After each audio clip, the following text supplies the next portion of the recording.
Hello and welcome to page number 17, chapter number 9. We are dealing with payment of tax under GST. We are through the relevant provision and rules.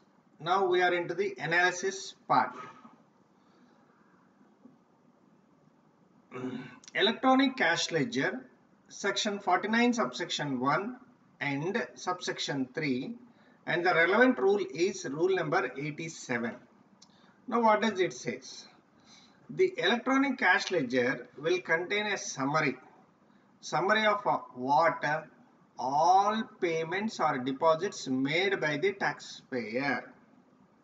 So whatever tax the taxpayer pays will be recorded in the electronic credit ledger or electronic cash ledger. Now where will be this electronic cash ledger be maintained? Once you are registered in the common portal, on your name one cash ledger and one credit ledger will be automatically created. There is a format in which the electronic cash ledger is to be maintained.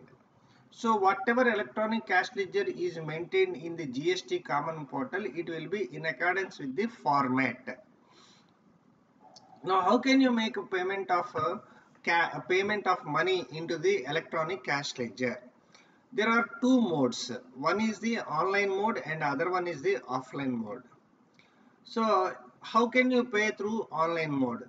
You can pay it through internet banking or credit card or a debit card. Any amount can be paid without being there any limit on the amount of payment. The online payment can be made. As far as offline payment is made, if you are making the payment through NEFT or RTGS, there is no limit. But if you are going to the designated bank counter and paying in cash, then only 10,000 per challan per tax period is allowed. That can be made through cash or a check or a DD.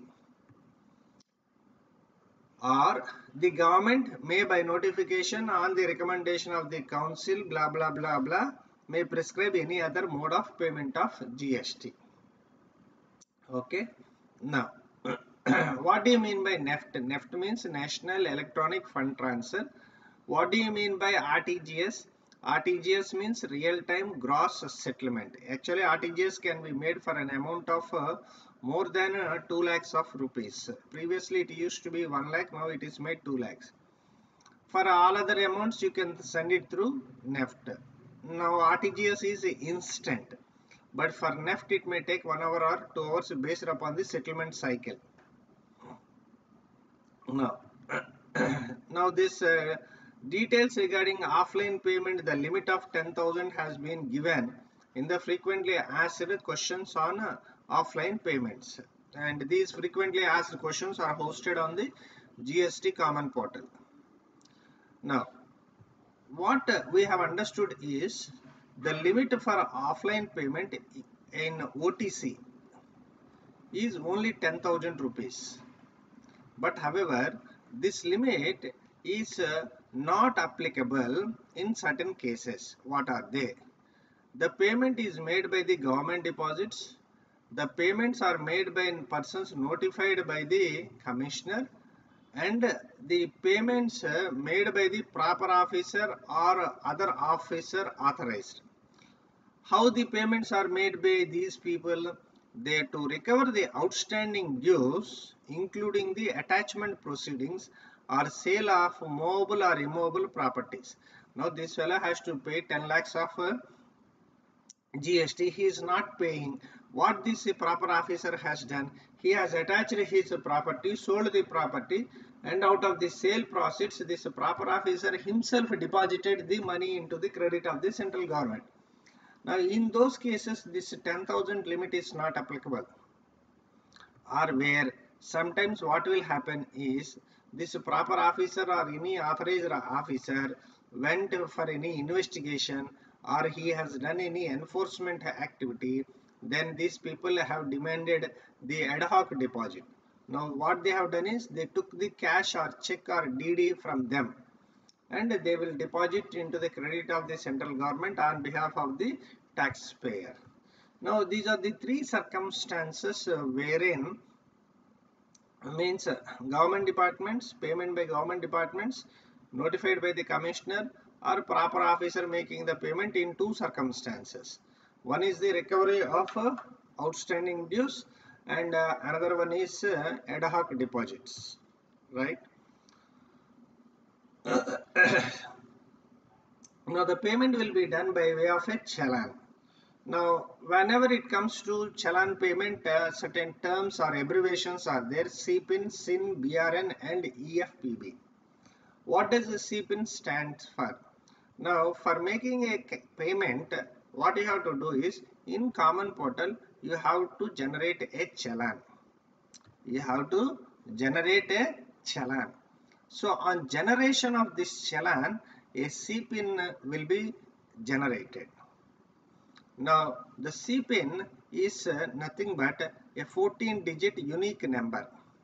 And once you generate the challan on the Common Portal and CPIN is generated, now this is valid for 15 days and it will be waiting for payment receipt. Now, once you have generated the challan and you have made the payment with the designated bank, the SIN will be generated. Who will generate the SIN? The banker who has received the money will generate the SIN. Now, what is the composition of SIN? It is a 17-digit number. Now, in this, then that is 14-digit CPIN plus 3-digit bank code. That will be the SIN. Now, SIN is generated by the authorized bank or Reserve Bank of India when the payment is actually received and credited to the government account. Now this authorized bank or Reserve Bank of India will maintain a account of the government. Now once these people receive the money and credit the money to the credit of the account of the government held with it, then the CPIN will be generated.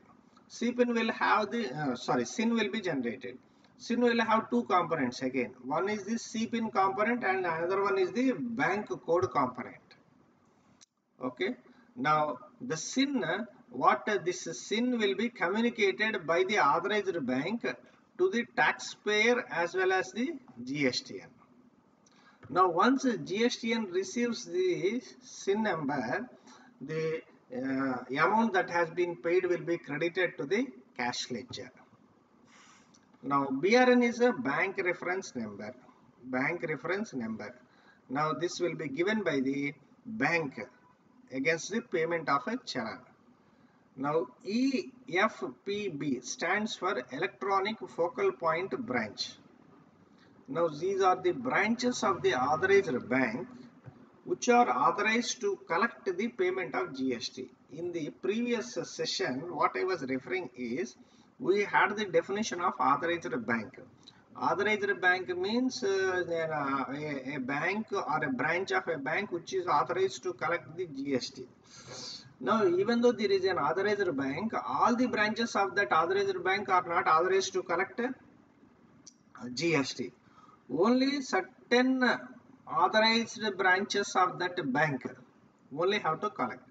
Now, every authorized bank will nominate only one branch as its electronic focal point branch pan-India transactions. So let us say there is a State Bank of India. State Bank of India should appoint only one branch. State Bank of India will be having thousands of branches across India, but as a electronic focal point branch, it has to appoint only one branch.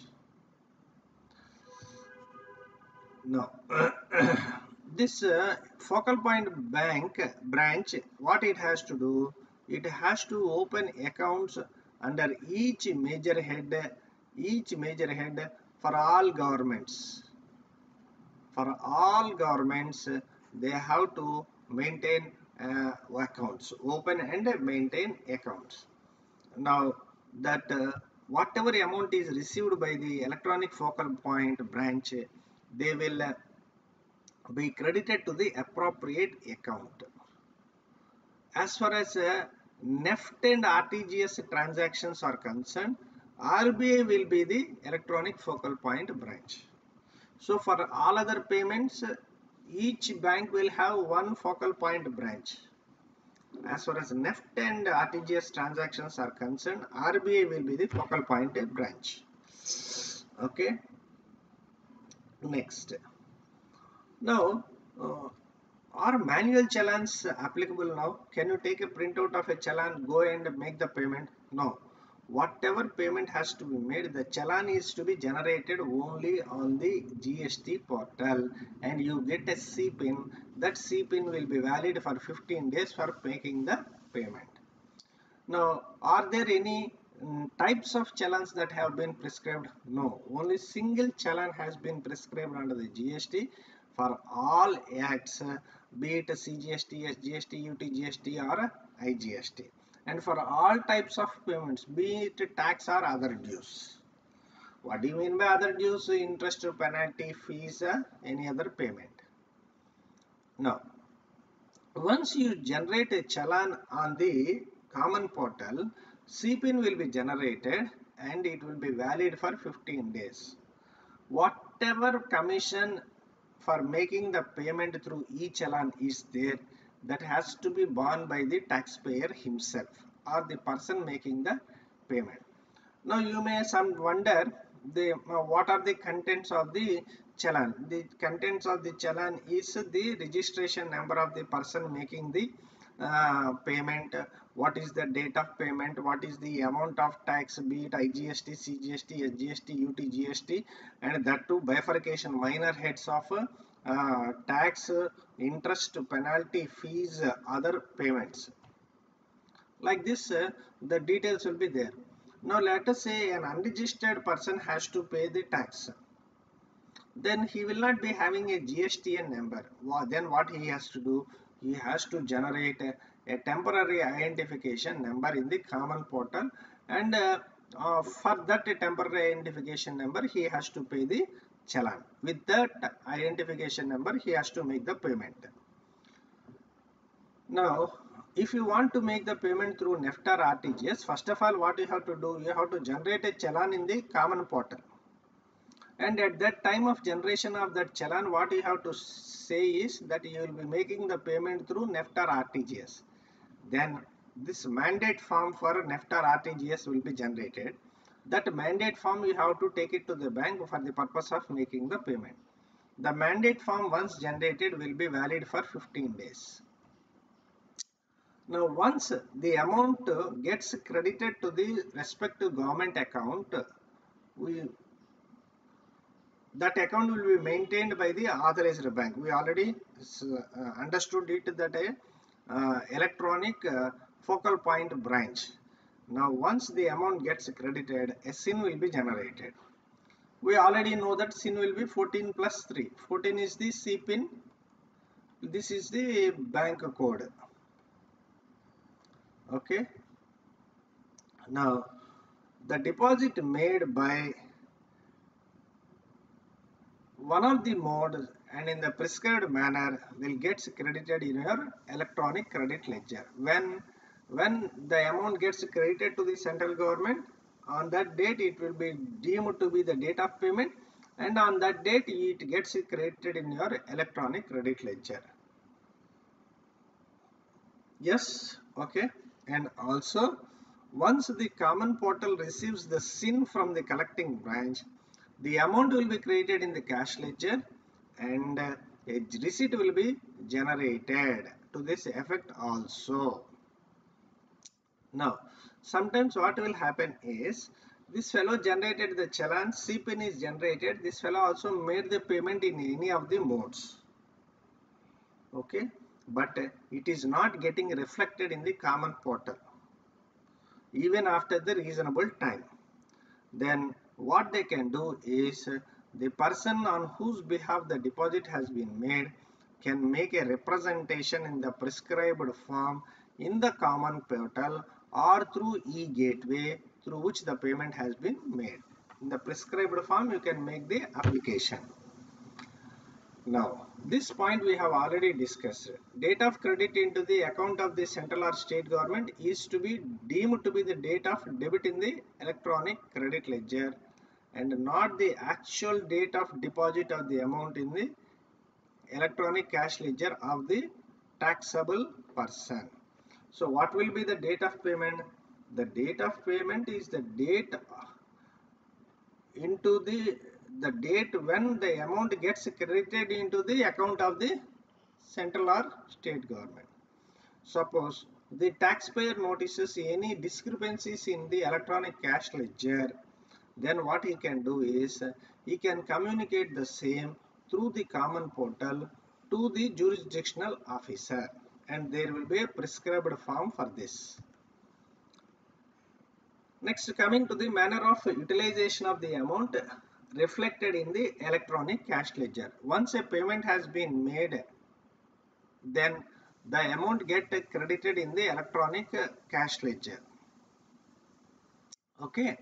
Now, how this amount is to be this amount is to be utilized. That amount can be utilized for payment of tax, interest, penalty, fee, or any other amount, and there will be a prescribed manner. Now this cash ledger will also be maintained, it has to be maintained in accordance with the format. Now according to that format, whatever balance is there, they will be displayed in the major heads: IGST, CGST, SGST, UTGST, cess. Now in these major heads you will have minor heads. What are the minor heads? Tax, interest, penalty, fees, other amounts. Right? Now, the registered person, what he can do is he can make the deposit in the authorized banks through any of the prescribed modes. He can use online modes or offline modes that are permitted by the GST portal. Now, the amount lying in the cash register or cash ledger can be utilized and will be in the following ways. There are major heads and there are minor heads.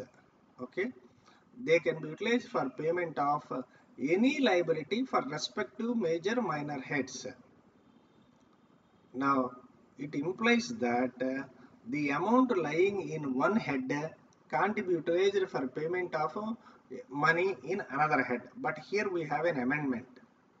Here we have an amendment which we will discuss at a later point of our discussion in this session.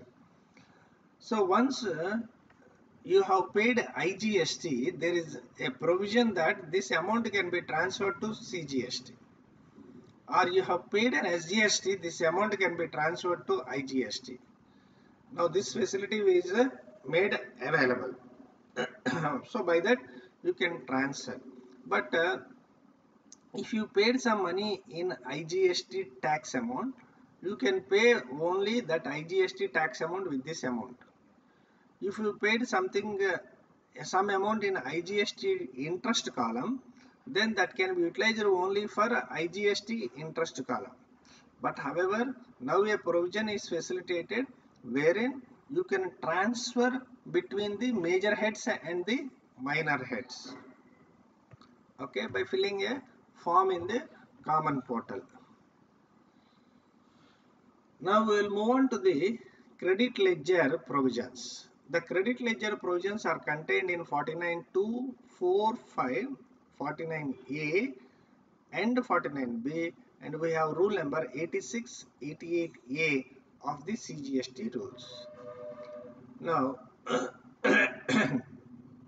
what you have to do is every month or for every tax period, you have to self-assess your input tax credit and mention that self-assessed input tax credit in your GSTR 3B. Now once your GSTR 3B is filed, what will happen is the credit will be reflecting in your input tax credit ITC ledger or input tax credit ledger.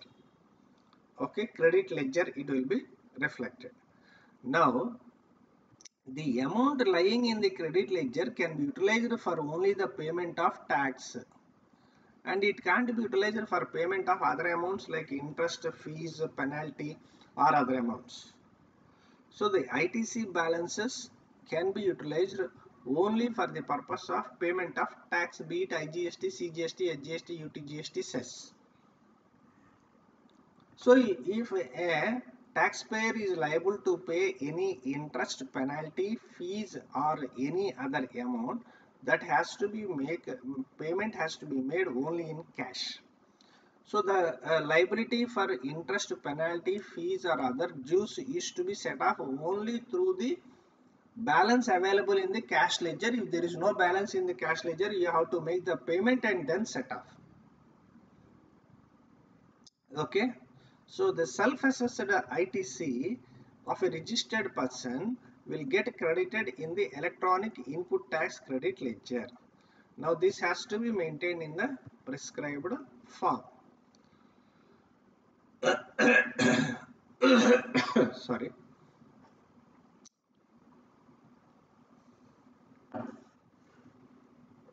Whatever balance is there in your ITC credit ledger, this can't be used for the purpose of making payment for output RC liabilities. So output RC liabilities have to be met through cash only. Credit can't be utilized. Okay. The output tax in relation to tax chargeable which have been excluded on reverse charge basis. So thus ITC can't be utilized for tax payable under reverse charge mechanism. ITC can't be utilized for the purpose of making payment of tax under reverse charge mechanism. Now, what is the manner of utilization of ITC?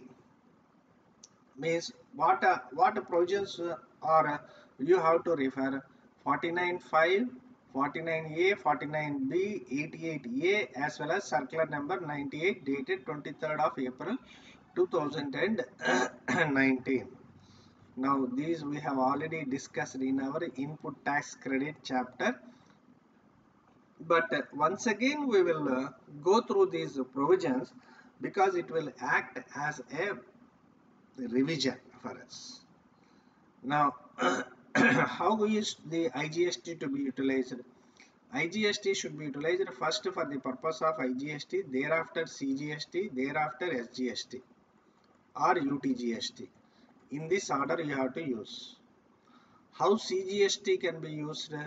CGST can be used first for CGST, thereafter IGST. Now how SGST can be used? First SGST, thereafter IGST.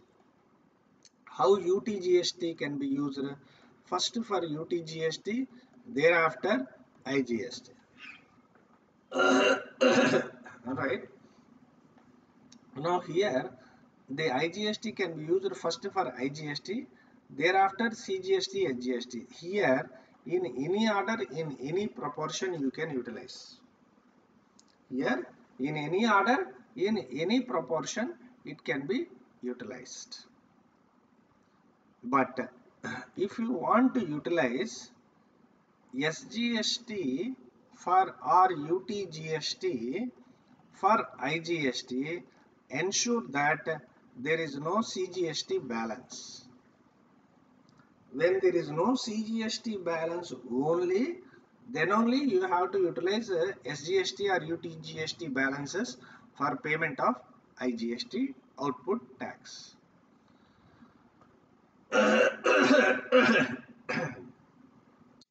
Cross utilization between CGST, SGST, SGST, CGST, UTGST, CGST, CGST, UTGST can't be made.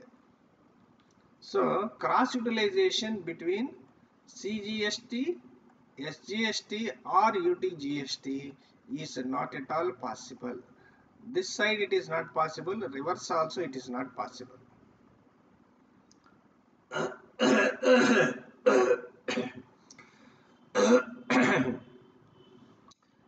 any excess amount is left over, be it in the credit ledger or cash ledger after meeting the liabilities, then the taxable person can claim the refund.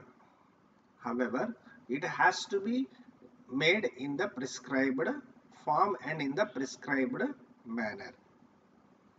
So once a refund claim has been made, what will happen is the amounts get debited in their accounts. Now if the refund is rejected, what will happen is they can recredit or the amount gets recredited in the respective ledgers. When will the refund is deemed to be rejected? Only when there is a finality in the appeal proceedings, or where the taxpayer undertook not to file an appeal. Of course, this is not mentioned here, but we went through this point in the relevant rules. Next, coming to the point of friends, all these we have discussed in the preceding session while we are going through the provisions and the rules per se. We are in the analysis part where we will be discussing those provisions and rules with some examples. Okay, so it is a matter of repetition of the previous session. Next, coming to electronic liability register, the provisions have been mentioned in section 49, subsection 7, 8, 9 and in rule number 85. Now, what will the electronic liability register reflect? It will reflect the total tax liability of the taxpayer after netting for a particular month. So, the electronic liability register will contain the total liabilities of that person for a tax period. Alright.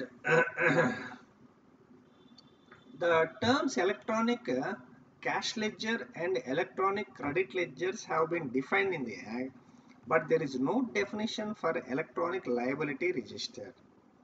What we have to understand is that all the liabilities of the taxable person will be maintained in a separate ledger.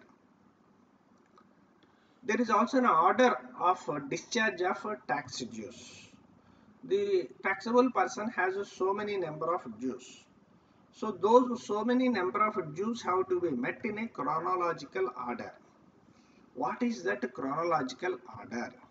First of all, the self-assessed tax and other dues of the previous tax periods have to be discharged first. Okay. Thereafter, the self-assessed tax and dues for the current period are to be discharged. Now, once the past tax periods dues and the current tax periods dues are met, then what you have to do is, where there are any demands under section 73 or section 74, then you have to discharge them. Okay. So, what do you mean by tax? Tax means IGST, CGST, SGST, UTGST. What do you mean by other dues? Other dues means interest, penalty, fees or any other amounts. Now, presumption that incidence of tax is passed on. Now, there is a presumption which has been given in subsection 9 stating that when a taxable person has paid the GST under the corresponding act, be it IGST or CGST or SGST, it is deemed that the taxable person has passed on the incidence of such payment of tax to the recipient of such goods and or services. So, if tax is paid under CGST Act, then it is deemed that the taxable person have passed on the incidence of such a payment of CGST to the recipient, unless the contrary is proved. Unless the contrary is proved. Now, Chapter 9 of the CGST rules provides that when a debit to the electronic liability register will be made. A debit to the electronic liability register will be made when all the amounts payable towards tax, interest, late fees or any other amount as per return filed. So whenever, friends, the liability register will be maintained by the common portal on the liability register. If there is a debit, means the debit balance to the government, means government should receive. So whenever there is a liability, it gets debited. Okay. Now the electronic credit ledger as well as electronic cash ledger, whenever the person takes input credit, it gets credited. When it is discharging the liabilities, it will get debited to the credit ledger and credited to the demand ledger. If cash is paid, it's get credited to the cash ledger. When the liability is set off, it gets debited to the cash ledger and it gets credited to the demand liability register. So when credits are being entered into the demand liability register, electronic liability register, the liability of the person gets reduced. So now we are speaking about the debits. When they will be debited, all amounts payable towards tax, interest or any other amount as per return file, it gets debited. If any amount of tax, interest, penalty or any other amount is determined in a proceedings by the assessing authority, then it gets debited. The amount of tax and interest payable gets debited. Any amount that may accrue from time to time gets debited. Okay. So debit to electronic credit or cash ledger. If there is any debit to electronic credit or cash ledger, then there will be corresponding credit to the demand liability register or electronic liability register. So there is a debit to the electronic credit ledger and credit to the electronic liability register. You examine here. When you are setting off, what will happen? Debit will arise in cash ledger or credit ledger.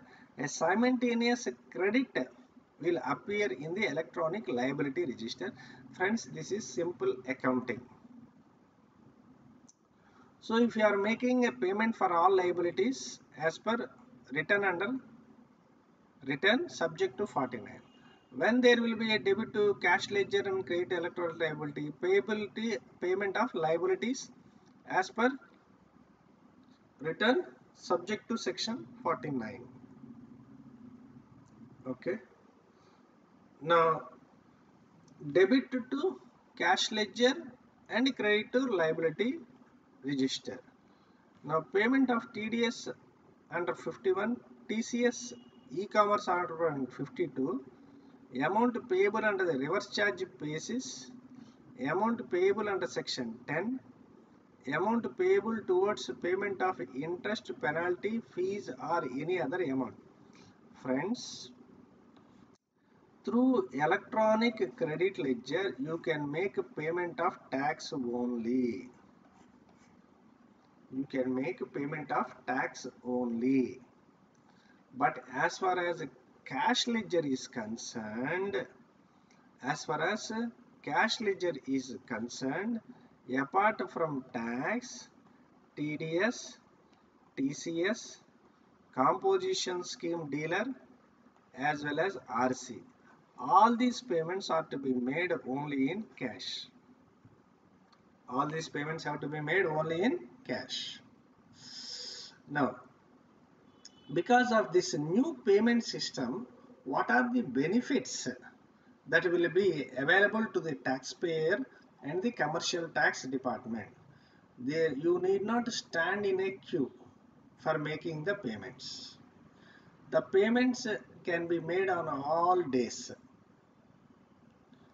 Whenever you make the payment online, instant receipts will be generated. The tax consultants can also make payment on behalf of the clients. Single challan form is there. Previously, there used to be number of copies of the challan. Now that has been dispensed with. Only a single copy of the challan and also a single type of challan is there.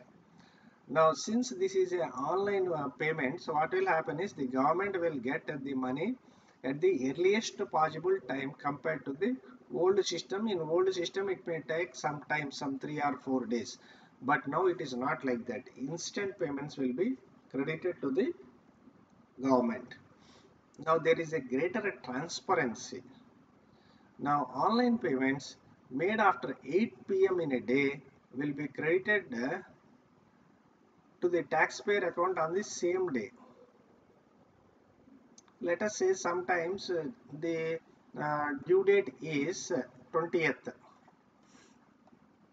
If you have to pay under normal circumstances, if online payment is there, what will happen? If it is 4 p.m., the banks will close. They won't accept the payments. Right? Now this fellow remembered with regard to the payment only at 9 p.m. of that day. So what he can do at 9 p.m. he can log into the common portal and he can make the payment and it will get credited on the same day. By this what will happen? He will save on interest and the compliance of law has been made by him, because 20th being the due date, he can pay on 20th and file the return on 20th itself, even at 9 p.m. in the night. So until 12 a.m. he can make the payment. So the online payment is available at all times, on all days. No Sunday, no happy Deepavali, no happy Sankranti. On every day, even on happy Deepavali and happy Sankranti also payment can be made. Okay. Next comes section 50, which deals with interest on delayed payments. What does this section provide for? Now this section states that every person who is liable to pay tax in accordance with the provisions of this act or rules made thereunder, but fails to pay the tax or any part thereof to the government within the prescribed time period, shall, for the period for which tax or any part thereof remain unpaid, pay on his own interest at such rate not exceeding 18%, as may be notified by the government on recommendation of the council. Very simple. October 20th is the due date. The liability you have to pay is 15,600. You paid it on 25th October. Very simple.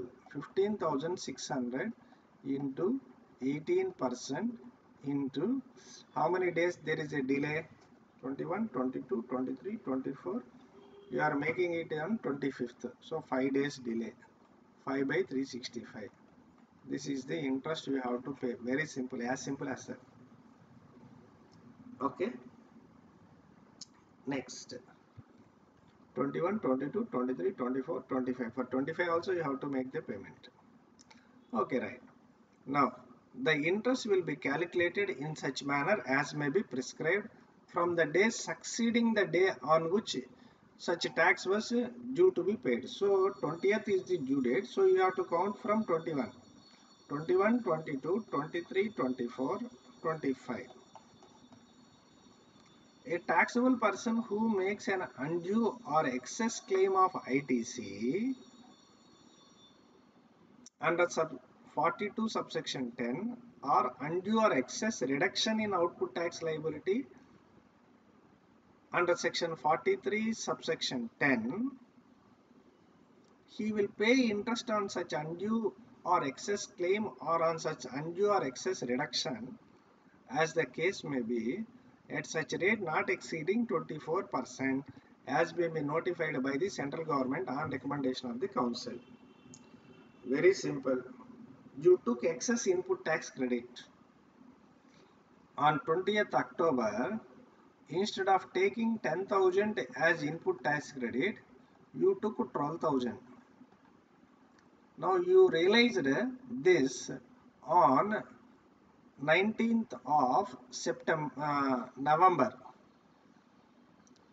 that you have claimed to 12,000 as 2,000 excess ITC. Very simple. You need not do anything. Just you have to pay the interest. How much? What is the excess claim?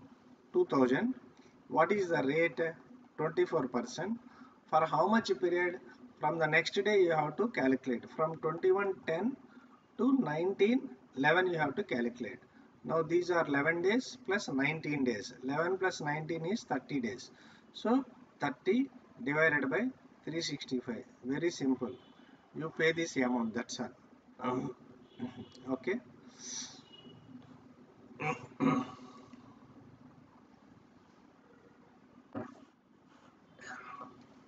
When interest is payable. Interest is payable in, now we are into the analysis part. Interest is payable in three cases. What are those three cases? There is a delay in payment of tax, be it full or part. There is an excess claim of ITC. There is an excess reduction in output tax liability. Okay. Then what you have to do? You have to pay the interest. 4210 deals with contravention of provisions for matching of claim for input credit by a recipient, and 4310 deals with the contravention of matching the claims for reduction in output tax liability by a supplier. Here these provisions already we have discussed in the ITC chapter. For reference you can go there and refer.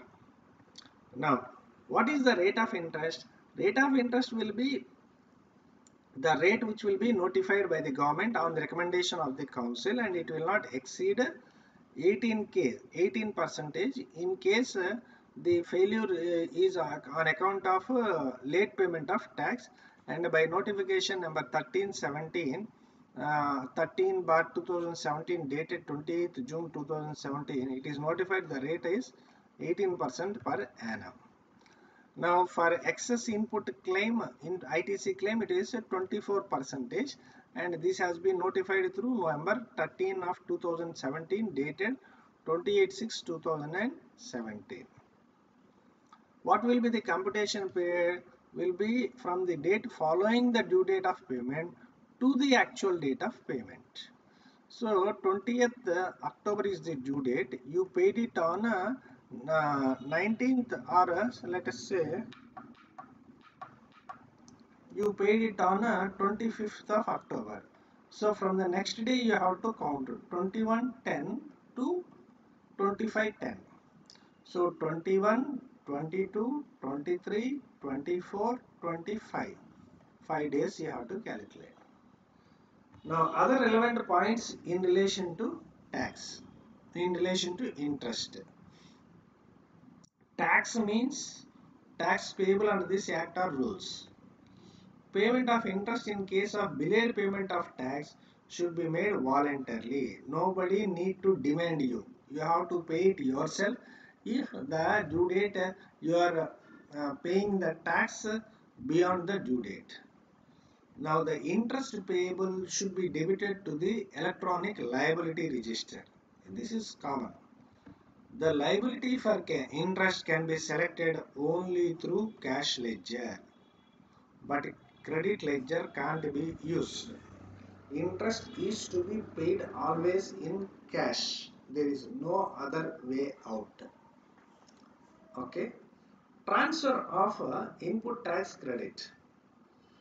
If CGST is utilized for IGST, then there shall be a reduction in the amount of CGST equal to the credit so utilized. The central government transfer the amount equal to the amount so reduced in CGST to the IGST account. If you are utilizing CGST for the purpose of making IGST, what the central government has to do is reduce the CGST balance in the government account, transfer that amount to the IGST account in the government account. If IGST is used for payment of CGST or UTGST, then what they have to do, reduce the IGST, and that amount has to be credited to the CGST or UTGST accounts. Now this is with regard to government accounts, not with regard to this taxable person case. The taxable person is utilizing the CGST for the purpose of making IGST. Then what the government there has to do, that government has to reduce its CGST account and credit it to the IGST account. If IGST is used for making of CGST payment, then what the government has to do, reduce the IGST account and credit it to the CGST account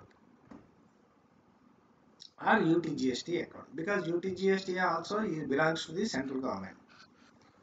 If IGST is used for making the payment of SGST, then there will be a reduction in IGST and equal amount of the credit will be apportioned to the appropriate state government, and the central government shall transfer the amount so appropriated to the respective state government.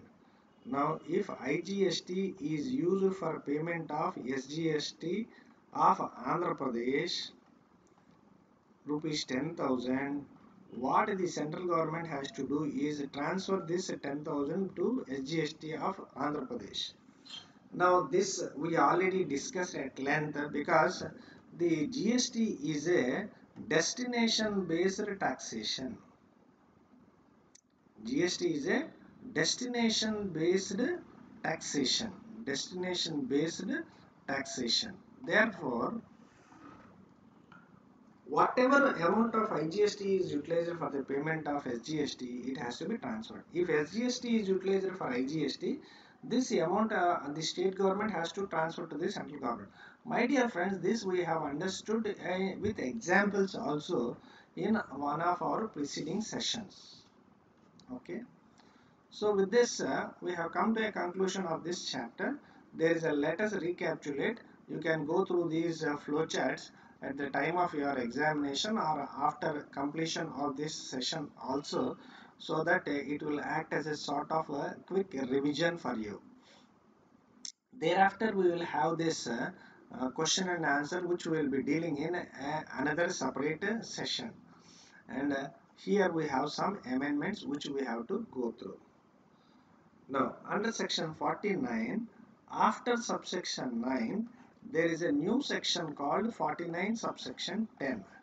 Now, what does this 49 subsection state? A registered person may on the common portal transfer any amount of tax, interest, penalty or other amount available in the electronic credit ledger to the electronic credit ledger for IGST, CGST, HGST or cess in such form and manner and conditions and restrictions as may be prescribed. Friends, this we have already discussed in this session at a preceding point. What happened is, some time back, while paying a tax, what I have done is, in the challan form, instead of filling the IGST column, I filled the CGST column. So what happened? Now in the electronic cash ledger, the amount went and sat in CGST column, 10,000. So this CGST 10,000 I can utilize only for the purpose of making the payment of CGST. But friends, now my liability is only IGST. So previously there was no provision to rectify this mistake. Now a provision for rectification of the mistake is being provided, wherein if by mistake or the balance is lying in your CGST account, there is a provision for filing a prescribed form on the common portal to transfer this amount from the CGST account to the IGST account. Thereby the balance get reduced here and the balance gets transferred to IGST. Now you can make IGST payment. The same way the amounts can be transferred between interest, penalty, fees, etc., etc. So where the amount has been transferred to the electronic under this act, the same shall be deemed to be deposited in the said ledger as per subsection 1. So if the transfer is made, it will be deemed that this amount has been deposited in this ledger itself.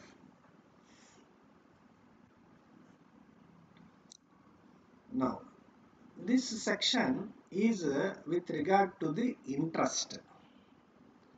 Now, previously, let us say during a tax period, the output tax is 15,000. The ITC available is 10,000. What is the balance? Balance payable in cash 5,000. Now this 5,000 has to be paid by 20th of October. But what the seller has done, he has paid it on 25th of October. Now interest is to be paid at the rate of 18% for 5 days. Yes or no? Now the question is, what is the amount? What is the amount on which interest is to be paid? As per the previous provisions, interest should have been paid on 15,000. But currently, there is an amendment provided that the interest on tax payable in respect of supplied maize during the tax period and declared in the return for the said period furnished after the due date in accordance with the provisions of section 39, except where such return is furnished after commencement of any proceedings under section 73 or 74 in respect of the said period, shall be levied on that portion of the tax that is paid by debiting the electronic cash ledger. So now interest need not be paid on 15,000, but interest is to be paid only on the 5,000 rupees which is liable to be paid in cash. That is the crux of this amendment. Okay, next. There is a new section 53A, that is, this also I have explained it to you previously, that if you have a balance in IGST ledger, means in cash ledger, in IGST column you have no money, but in CGST you have some 10,000. Now here what you can do, now you can make a transfer. So where any amount has been transferred from electronic cash ledger under this act, means from CGST to the electronic cash ledger under the SGST or UTGST, the government shall transfer to the state account or the union territory account an amount equivalent to the amount transferred from the electronic cash ledger in such manner within such time as may be prescribed. Okay, where any amount has been transferred from electronic cash under this act to the electronic cash ledger under the State Goods and Service Tax Act or Union Territory Goods and Service Tax Act, the government shall transfer to the state account or the Union Territory account an amount equivalent to the amount which has been transferred. So if it is going from CGST to SGST, then what they have to do? The government has to transfer at their end. Okay.